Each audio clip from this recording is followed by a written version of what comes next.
Hello Year 4, welcome to this week's reading skills, and we're continuing with our fantastic book all about Kitty Karsk. So can you please pause the video to pop the short date in the books along with Vipers and put a circle around V for vocabulary, and if you've finished, write as many prepositions as you can in a minute. Off you go. Okay, well done. Right, so first of all, it's important we try and remember what's happened in our wonderful book so far. There's a few clues on here.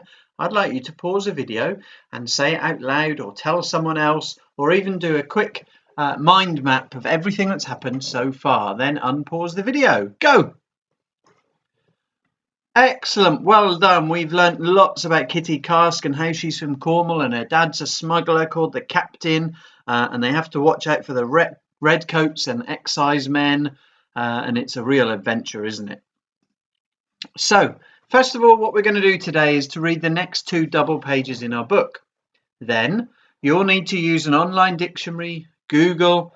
Actually, I've written goggle, haven't I? But I'll leave it because it's funnier. Goggle means Google. Sorry, I got my goggles and Googles mixed up.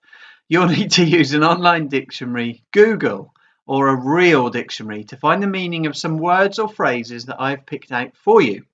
Then write those definitions in your own words in your book to make your own little glossary for today's pages, please. So let's get going. Hangman's Cove got its name not from actual gallows where men were hanged.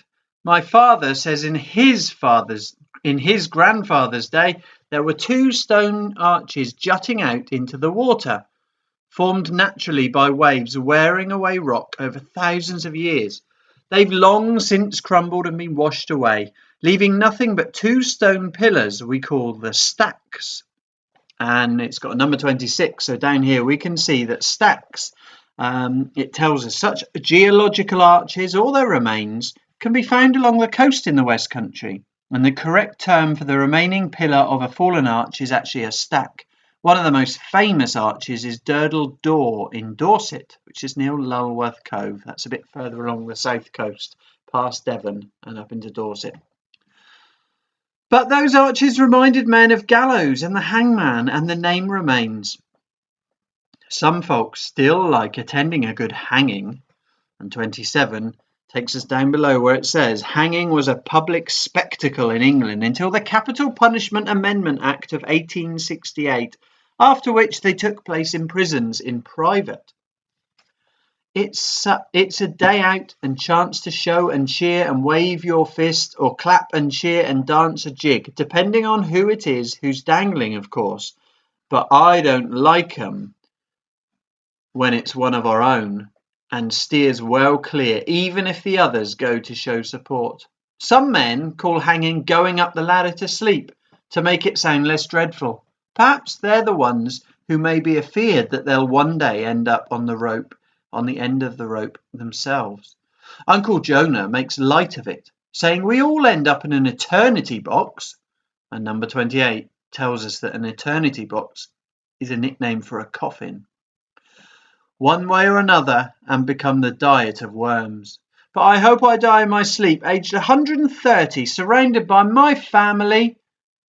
Number 29 says life expectancy was far shorter than today. When Kitty Karsk was around, a poor person might be expected to die well before the age of 40. So people didn't really live very long back then. Not that I ever planned to marry and lose it all. And number 30 says when a woman married in the 18th century, she virtually became the property of her husband, losing individual rights, and all that had been hers became his.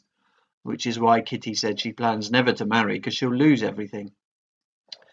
Okay, so that is the next two double pages of our book. You can obviously rewind the video and pause it to see what you need. But I would like you now to pause the video here to copy these 6 words or phrases into your book. And then, as I said earlier, to use a method of your choice. It could be Google, an online dictionary, or real dictionary to find out what they mean. You can also ask people at home. Write your definitions in your own words and then unpause the video and I'll show you the answers. Okay, well done. I hope you managed to find out what those words and phrases meant. Here are the meanings in my words. Obviously, if you've got something very similar, that's still correct.